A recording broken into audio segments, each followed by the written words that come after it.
Donc, on va se revoir ce principe de DNS cache poisoning. En fait, en quoi consiste l'empoisonnement du cache DNS? Comme je vous l'ai dit, c'est pas propre au DNS, hein. On peut le faire avec du ARP, on peut faire du cache poisoning sur du NetBIOS, sur du LLMNR, comme je vous disais dans ma précédente vidéo.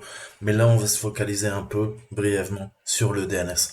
En fait, l'empoisonnement du cache DNS, ou ce qu'on appelle aussi pollution de cache DNS, c'est une technique qui va permettre de leurrer les serveurs DNS, en fait, hein. On va leur faire croire qu'ils reçoivent une réponse valide à une requête qu'ils effectuent alors qu'elle est totalement frauduleuse. En fait, pour mener à bien une attaque par DNS cache poisoning, eh ben, l'attaquant va exploiter une vulnérabilité du serveur DNS, en fait, hein, qui accepte des informations incorrectes. Vous vous rappelez sur RA2, qu'est-ce qu'on a fait? On a lancé NS Update, ok? Et on lui a dit, bah écoute, add, hein, delete le nom de domaine de sous-domaine, et bah tiens, maintenant le nom de domaine, c'est ma machine, et je l'ouvre sur le port 1, 2, 3, 4. Ok? Et ben là, c'est un peu le même délire en fait dans ce type d'attaque, c'est qu'on va valider les informations que lui a reçues et qu'il ne va pas vérifier. Parce qu'il part du principe que c'est une source fiable, entre guillemets. Alors qu'est-ce qu'il va faire? Bah, il va stocker dans son cache ces informations qui sont erronées. Et ensuite, par la suite, si vous regardez un peu ce diagramme, eh ben, il va fournir ça aux utilisateurs, en fait, hein, qui effectuent la requête visée par l'attaque. Et on voit que c'est extrêmement dangereux, puisque, eh ben, la personne va croire se connecter au serveur légitime, alors qu'elle va pouvoir être reroutée, ok, vers un autre serveur qui sera contrôlé par les hackers. Vous l'avez bien compris. Donc ce type d'attaque DNS cache poisoning permet par exemple d'envoyer un utilisateur vers un faux site, comme je vous le disais, dont le contenu peut servir à faire du phishing, ou ça peut être vecteur de virus, ou peut y avoir d'autres applications malveillantes. Un ordinateur présent sur Internet utilise normalement le serveur DNS géré par le fournisseur d'accès à Internet. Ok, par défaut, votre FAI vous fournit un serveur DNS. Ok, ce serveur DNS est la plupart du temps limité aux seuls utilisateurs du réseau de votre FAI et de votre fournisseur d'accès à Internet. Et son cache contient une partie des informations rapatriées par le passé. Comme je vous le disais, bien avant de faire du Deep Packet Inspection ou Injection, du DPI, on déjà regarde ce que vous faites. On va chez vos fournisseurs d'accès à Internet et on lui demande les logs de des serveurs DNS. Grâce à ça, déjà, on peut vous espionner. On sait ce que vous faites. Ok? Puisque les gens tapent rarement les adresses IP, c'est trop dur à retenir. On retient les noms de domaine, on rentre des noms de domaine, de sous-domaines, ok, de host, et on utilise des TLD, ok, c'est ce qu'on appelle les FQDN, ok, donc c'est le principe en fait de domaine sur Internet, ok, via le protocole WW. Donc HTTP et World Wide Web. Donc, une attaque par empoisonnement sur un seul serveur DNS du fournisseur d'accès Internet, laissez-vous imaginer, ça va affecter l'ensemble des utilisateurs, soit directement, soit indirectement, s'il y a des serveurs dits esclaves, hein, qui vont s'occuper également de propager l'information. Donc, c'est extrêmement sensible. Ok? Donc ça, il faut bien le comprendre. Ensuite, on a quoi?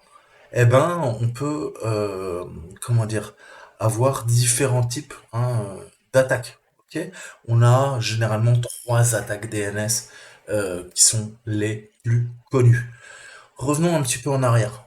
En octobre 2016, on a de nombreux sites web populaires tels qu'Amazon, Twitter, Spotify, Netflix qui deviennent inaccessibles à des millions d'internautes aux États-Unis pendant plus de 10 heures. Donc, autant dire une éternité. En cause, une des plus grosses attaques de l'histoire de l'Internet sur les services DNS de la société qu'on appelle DYN, D-Y-N, ok, qui est un acteur majeur dans ce secteur d'activité. Vous savez que les services DNS sont centralisés, ce sont toutes de grosses boîtes américaines, ok. On a les DNS de New York Times, on a les DNS de Google, etc., etc., qui contrôlent le DNS, contrôlent la résolution des noms de domaine, contrôlent donc l'Internet. On est d'accord. Ça passe pas que par les DNS, mais c'est une composante majeure. Donc, comme je vous disais, on a d'autres sociétés telles que Google, le New York Times, de nombreuses banques qui ont également été victimes de différentes variétés d'attaques ciblant le DNS ces dernières années. Le gros problème, en fait, c'est que le DNS, c'est resté, entre guillemets, le grand oublié, en fait, hein. On n'avait pas pris conscience que il y a de nombreuses attaques qui peuvent s'effectuer sur le DNS parce qu'elles avaient été laissées par les pirates, hein, un peu délaissées, et ça a repris depuis, on va dire, une douzaine d'années, une ampleur qui devient de plus en plus conséquente. Et c'est là qu'on s'est rendu compte que les serveurs DNS, hein, le Domain Name System, qui permet la résolution des noms de domaine, c'était un peu le colosse au pied d'argile. On pouvait le frapper, et le frapper fort, et mettre à plat, hein, mettre en carafe, faire tomber les machines, mettre en rideau une bonne partie de l'Internet. Ok? Donc il y a eu une prise de conscience, hein, forcée par les différents acteurs à cause de ces nombreuses attaques. Mais en fait, c'est quoi ces attaques? Je vais vous parler de la première attaque, c'est le DNS cache poisoning, je vous en ai parlé, mais il y a également une surcouche qu'on appelle le spoofing, hein. Spoofing, rappelez-vous, c'est l'usurpation, hein, c'est la tromperie, la supercherie, mais spoofing, littéralement, c'est l'usurper, usurper quelque chose. Ok, usurper pour tromper la partie adverse. Donc la finalité, comme je vous le disais, de l'empoisonnement DNS, c'est d'acheminer les utilisateurs vers un site frauduleux. Ça, je vous l'ai expliqué en introduction. Par exemple, on a un utilisateur qui tape Gmail dans un navigateur web avec pour objectif d'aller consulter sa propre boîte mail, naturellement. Le DNS qui a été empoisonné, lui, la page gmail.com, en fait, hein, c'est plus la page Gmail de Google, c'est la page frauduleuse qui a été choisie par l'attaquant dans le but, par exemple, de récupérer les accès aux boîtes mail. Ok, les utilisateurs saisissant le nom de domaine correct ne se rendent pas compte que le site web qu'ils visitent est faux, est une escroquerie. Donc là, on voit déjà que c'est extrêmement dangereux. Donc ça va créer une opportunité parfaite pour les cyberattaques, pour les attaquants, d'utiliser ces techniques de phishing, en fait, hein, pour soutirer de l'information. Qu'il s'agisse, je sais pas moi, des informations d'identification, des informations de carte de crédit auprès de victimes peu méfiantes, hein. Je vous laisse imaginer, encore une fois, le carnage qu'on peut faire. L'attaque peut être dévastatrice, hein, en fonction de plusieurs facteurs, selon l'intention de l'attaquant et de la portée de l'empoisonnement DNS. Parce que, on va faire très simple, exactement comme quand vous faites des attaques de déni de service distribuées, on peut amplifier l'attaque. Ok? Euh, alors, je ne veux pas rentrer dans les détails, c'est extrêmement complexe, mais vous pouvez amplifier l'attaque pour qu'elle ait une portée plus grande qu'initialement. On peut partir d'un empoisonnement du DNS d'un fournisseur d'accès à Internet, ça va se répercuter à tous ses clients, et ces mêmes clients après vont pouvoir également aller empoisonner d'autres machines. Ok, donc on va venir paralyser par étapes successives l'ensemble du système, l'ensemble d'Internet. Ok, c'est tout à fait possible. Donc comment les pirates en fait ils mènent cette attaque? Je vous le disais, c'est en exploitant le système de mise en cache DNS. La mise en cache DNS, en fait, elle est utilisée tous les jours, vous vous en rendez pas compte, mais c'est ce qui permet de faire fonctionner le web et d'accélérer les temps de chargement et de réduire les charges sur les serveurs, en fait, hein. On va avoir, en fait, on va déléguer, ok, la mise en cache et la résolution du DNS à certains points, ok.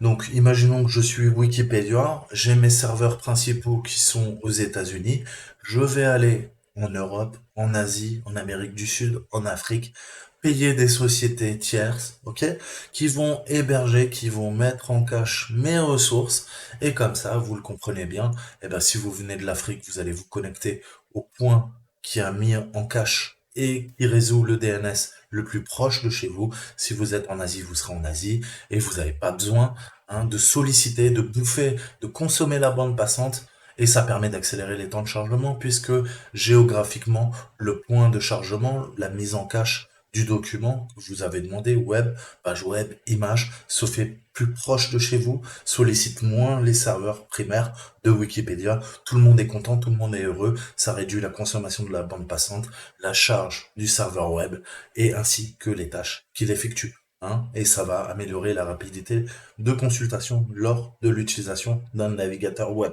Ok? Internet, intrinsèquement, fonctionne comme ça, via la mise en cache web. En fait, hein, on conserve des copies de documents. C'est pour ça que on dit toujours tout ce que vous mettez sur Internet reste sur Internet. Ok? Pourquoi? Eh ben parce qu'on a toutes ces copies en fait de documents transitant par les biais de la mise en cache en fait, hein, de ces serveurs DNS et de ces serveurs de mise en cache. Donc il y aura toujours une copie qui a pu être à un instant T archivée, stockée, exfiltrée. Ok? Donc une fois qu'un système interroge un serveur DNS et reçoit une réponse, en fait, il va enregistrer les informations dans un cache local pour une référence plus rapide sur un laps de temps donné sans avoir à aller rechercher l'information. Ok? Ça permet encore une fois de faire du load balancing, de pas saturer la bande passante ou les entrées-sorties au niveau des serveurs. Le cache, donc, peut répondre aux requêtes ultérieures. Il va regarder dans son cache et il va dire, ah, tu veux aller sur wikipedia.fr? Tiens, je regarde mon cache, j'ai pas besoin d'aller demander au serveur de Wikipédia quelle IP ils ont. Je la sais, elle est stockée dans mon cache. Ok? Donc j'ai pas besoin de recourir au serveur web d'origine. Et bah, ça a les avantages que je viens de vous décrire. Le problème, c'est que cette approche, elle est utilisée à travers le web de manière routinière et via du chaining, en fait. On fait ça en chaîne, en masse. Les enregistrements d'un serveur DNS servent à mettre en cache des enregistrements sur un autre serveur DNS. Ok? C'est pour ça que je vous ai dit, il y a ce principe de propagation. Ok? Puisqu'un serveur DNS corrompu va pouvoir à son tour corrompre un autre serveur DNS. Et par effet de bord, par effet de chaîne, comment dire, de réaction en chaîne, pardon, eh ben, ça peut avoir une ampleur incroyable, ok? Donc, ce serveur sert à mettre en cache les enregistrements DNS sur les systèmes de réseau tels que les routeurs. Et ces enregistrements sont utilisés pour créer des caches sur des machines locales. Ok. Donc, l'empoisonnement DNS survient lorsque l'un des caches a été compromis, hein. Par exemple, si le cache sur un routeur réseau est compromis, alors quiconque l'utilise peut être mal orienté vers un site web frauduleux. Ça, vous l'avez compris. Les faux enregistrements de DNS, qu'on appelle des records en anglais, seront amplifiés vers les caches DNS sur le serveur de la machine de chaque utilisateur. Et là, on commence à avoir l'implication, hein, en termes de volumétrie, de métrique. Ok. Cette attaque peut également viser des maillons hauts de la chaîne. Par exemple, un serveur DNS majeur peut être compromis. Cela peut endommager les caches des serveurs DNS gérés par les fournisseurs de services Internet, hein. Le poison peut se répercuter sur les systèmes et les périphériques de réseautage de leurs clients, ce qui permet d'acheminer des millions de personnes vers des sites web frauduleux. C'est pour ça qu'on parle de poisoning. Ok? Le poison, c'est pareil, hein. Il passe dans votre sang et petit à petit, il va venir contaminer votre organisme et dans le pire des cas, il vous tuera. Ok? Sinon, vous allez passer un sale quart d'heure. Et ben là, c'est pareil. Ok? Donc ça semble complètement fou, je sais, mais c'est possible. En 2010, on a de nombreux euh, internautes américains qui pouvaient plus accéder à des sites comme Facebook ou YouTube. Ok. On a, il y a quelques jours, Internet qui a été paralysé pendant 10 minutes. Pourquoi? Parce que une des plus grosses sociétés de mise en cache et de résolution de DNS, eh ben, avait un problème au niveau de son routage interne sur son infrastructure. Pendant 10 minutes, une bonne partie de l'Internet américain a été coupée du réseau, ok, de l'Internet, à cause d'un problème de routage. Il n'y a pas eu de cyberattaque. Mais imaginez les implications lors d'une cyberguerre. Ok. Si jamais il y a un conflit entre deux États-nations, qu'est-ce qu'on pourrait faire en propageant ce type d'attaque? Eh ben, tout simplement, on paralyse une partie de l'Internet, ni plus ni moins. Ok. Donc en 2010 déjà, on avait un serveur DNS d'un fournisseur d'accès à Internet de haut niveau qui avait accidentellement récupéré des enregistrements du grand pare-feu chinois, ce qu'on appelle la muraille de Chine en fait, hein. Le gouvernement chinois bloque tous les accès à ces sites en fait, hein. Donc il faut trouver un antidote, hein. S'il y a un empoisonnement du cache, eh ben, il faut trouver l'antidote. Le problème, c'est que c'est très difficile à détecter. Il peut durer jusqu'à que le TTL soit échu. Vous vous rappelez, un paquet réseau, quand il transite sur le réseau, il a un TTL, un time to live. C'est la durée de validité d'une requête qui est mise en cache. ok? Il va passer d'un switch à un switch, d'un routeur à un routeur, jusqu'à que son TTL soit décrémenté, ok? S'il a un TTL de 64, ça veut dire que sur le réseau, il va pouvoir faire 64 bons sauts pivots d'une infrastructure réseau à une autre infrastructure avant d'être autodétruit, ok? L'empaquetage, hein, la trame IP va être détruite, ok? Pour pas engorger, pour pas saturer, pour empêcher du déni de service, ok? Distribué notamment. Donc il expire sur les données en cache. Ou s'il y a un administrateur qui réalise, eh ben, il va essayer de, bien sûr, résoudre le problème. Donc en fonction de la durée du TTL, déjà, c'est ce qu'il faut retenir, les serveurs prendre des jours en fait pour résoudre le problème de leur propre chef. Des fois, on peut forcer des TTL très longs qui vont venir engorger, qui vont venir saturer, qui vont faire des attaques de déni de service. En fait, les meilleures méthodes pour empêcher cette attaque, donc l'empoisonnement du cache DNS, ça inclut la mise à jour régulière du programme, la réduction des TTL et la suppression régulière des caches DNS, des machines locales et des systèmes réseau. Ok? On a ipconfig slash flush DNS. Ok, vous allez flusher le cache DNS. Ok, c'est pareil sous Linux, n'importe quel système d'exploitation, de temps en temps, rien ne vous coûte, videz votre cache DNS. Ok, ça fera du bien. D'accord. Donc pour les registres qui permettent la mise en place de ce qu'on appelle le DNSSEC, hein, qui est une des meilleures réponses, parce que ça permet de signer les zones des noms de domaine sur l'ensemble de la chaîne et rendre impossible une attaque par empoisonnement du cache. Après, je vous montrerai, il y a aussi une attaque, ce qu'on appelle sur le changement de zone, en fait, hein. On va pouvoir abuser euh, de la zone et on va faire une attaque par transfert de zone. Et je vous expliquerai comment ça fonctionne et quels sont les risques. Ok? Donc, je vous disais, on peut amplifier l'attaque, hein. C'est une attaque distribuée, DDoS, hein. Deuxième type d'attaque, oui, c'est l'attaque par amplification DNS. Les attaques par amplification ne sont pas des menaces contre les systèmes DNS. Au lieu de cela, elles exploitent la nature ouverte des services DNS pour renforcer la force des attaques de déni de services distribués. Je vous ai dit, en DDoS. Ces attaques ne sont pas les moins connues, ciblant par exemple, oui, des sites à forte notoriété. On a eu Microsoft, Sony, la BBC qui se sont fait péter à cause de ça. Qu'est-ce qu'on fait? Eh ben, on va, comme on dit, accrocher et amplifier. Les attaques DDoS se produisent généralement à l'aide d'un botnet. Ok, on va avoir un parc de machines zombies qui vont venir faire des requêtes légitimes sur un site jusqu'à le saturer. Saturer sa bande passante, saturer ses entrées-sorties, saturer ses cycles CPU, saturer ses grappes de disque dur, de SSD, saturer, faire du déni de service distribué. Ok? Puisque les requêtes ne viennent pas que d'un ordinateur, mais de l'ensemble des machines du botnet. Donc on parle d'une attaque de déni distribué. Ok? Donc, on va envoyer de grandes quantités de trafic, ok? On va saturer la cible, hein. C'est une attaque par saturation et ensuite par amplification. Le but, c'est de surcharger bien sûr la cible et de la ralentir ou carrément de la faire cracher, ok? La mettre en rideau. Et les attaques par amplification, elles ajoutent encore, parce que ça va devenir exponentiel en termes de puissance.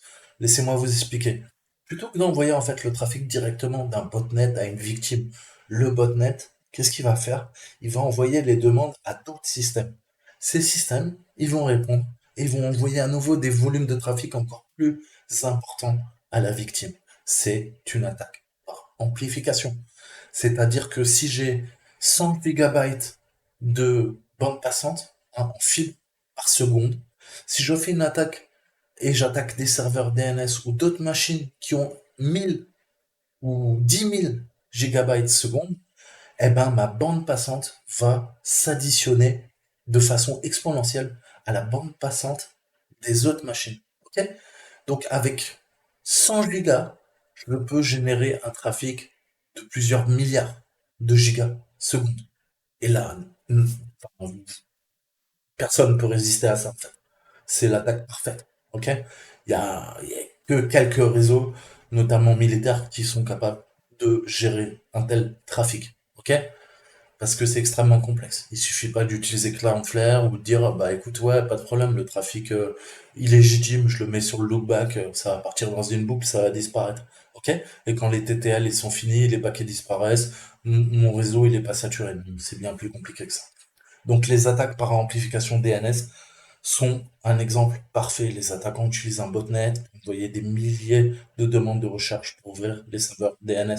Les demandes ont une adresse source qui est falsifiée et se sont configurées pour maximiser en fait la quantité de données renvoyées pour chaque serveur DNS. Le résultat est un attaquant qui envoie des quantités relativement restreintes en fait de trafic à partir d'un botnet, mais qui va générer, comme c'est une attaque par amplification, des volumes de trafic proportionnellement supérieurs ou amplifiés des serveurs DNS. Le trafic amplifié est dirigé vers une victime, ce qui provoque une panne directe du système.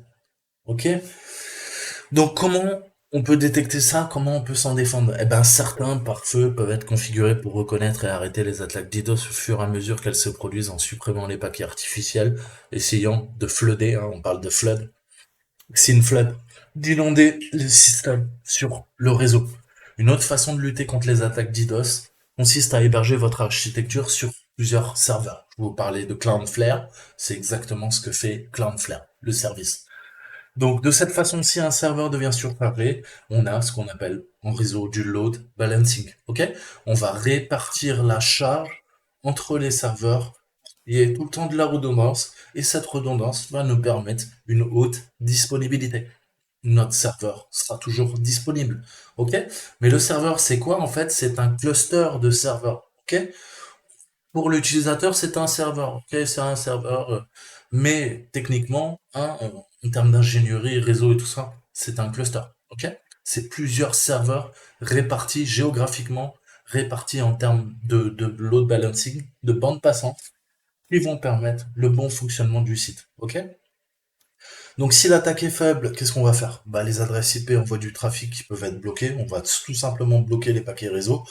En outre, si on a une augmentation de la bande passante sur le serveur, eh ben, on va dire, bah écoute, plutôt que toi, Toto, à prendre sur le serveur principal toute la charge, eh ben, tu sais quoi, tu reroutes une partie des communications, des paquets, des trames IP, et bah, il y a Bobby et Roger, qui sont les serveurs de secours, eh ben, ils vont absorber la charge, ok? Donc, si on répartit la charge, eh ben, ça empêche d'avoir ce qu'on appelle un point de défaillance au niveau du réseau. Si on a un point de défaillance, c'est-à-dire que bah, notre redondance, et on cherche constamment, quand on fait de l'hébergement, de l'infogérance, ou on veut de la production, des machines de production, on veut qu'il n'y ait aucun point de défaillance. Ok?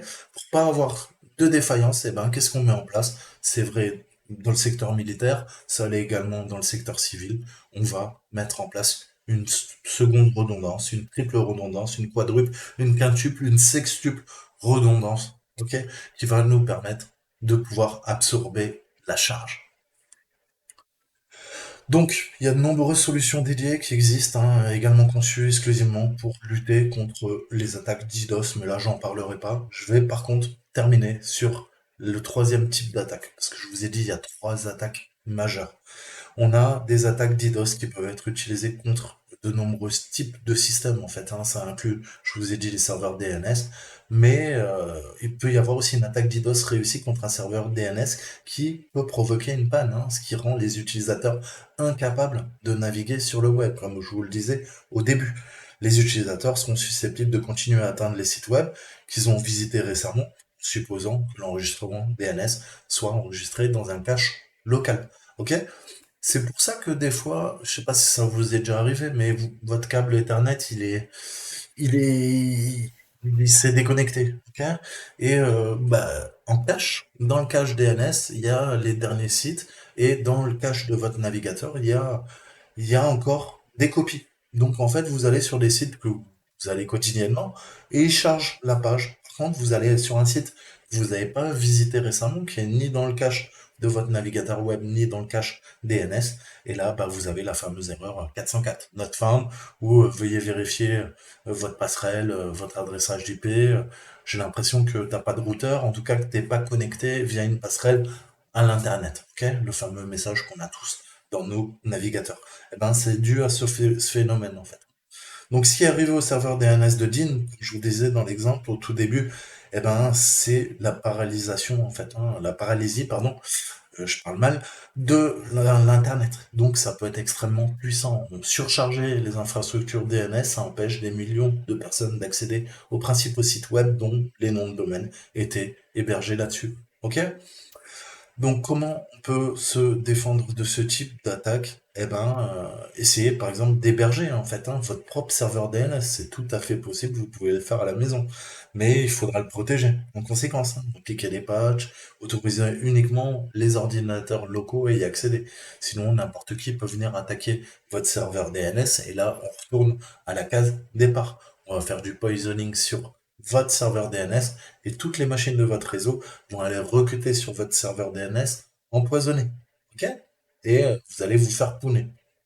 Retour à la case départ. Donc de cette façon, si le serveur principal ne vient plus à répondre, l'avantage, c'est que vous avez un serveur de repli, entre guillemets, qui sera disponible. Ok? Pouvoir continuer à faire fonctionner vos services, quand bien même le DNS de votre fournisseur d'accès à Internet est mort. Ok? Donc, prévoir et atténuer les attaques. Les attaques de serveurs DNS constituent un risque majeur en fait pour la sécurité du réseau et doivent être prises au sérieux. Les entreprises, les hébergeurs, les fournisseurs d'accès à Internet doivent mettre en place des mesures de sauvegarde afin de prévenir et de réduire les effets d'une telle attaque lorsqu'elles en sont victimes. À la suite de cette attaque, on a quoi? On a l'ICANN, hein, l'Institut américain de normalisation de l'Internet, ok, des noms de domaine et tout ça. Allez voir. ICA2N.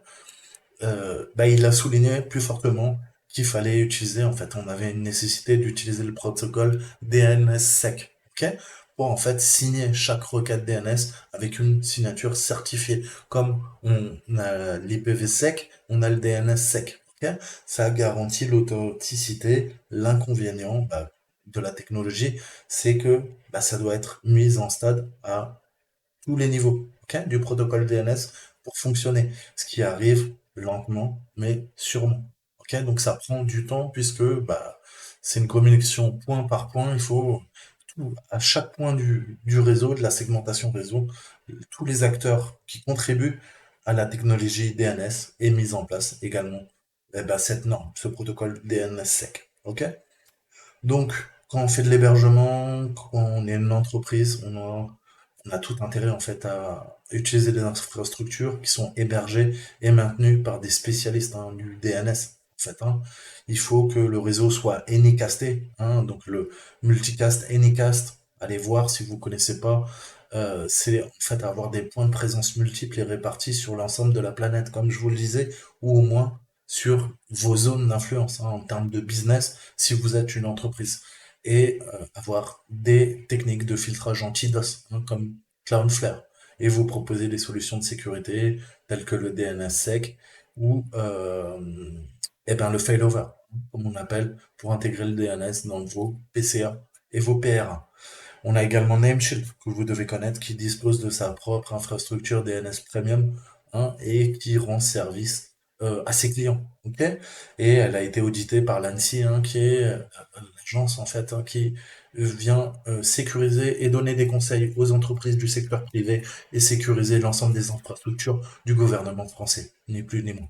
Ok donc voilà, quelques petites attaques, cyberattaques, mais qui peuvent coûter très cher et qui peuvent être très puissantes si on fait des attaques par atténuation. Voilà, je m'arrête là. Je vous dis à bientôt. Ciao, ciao.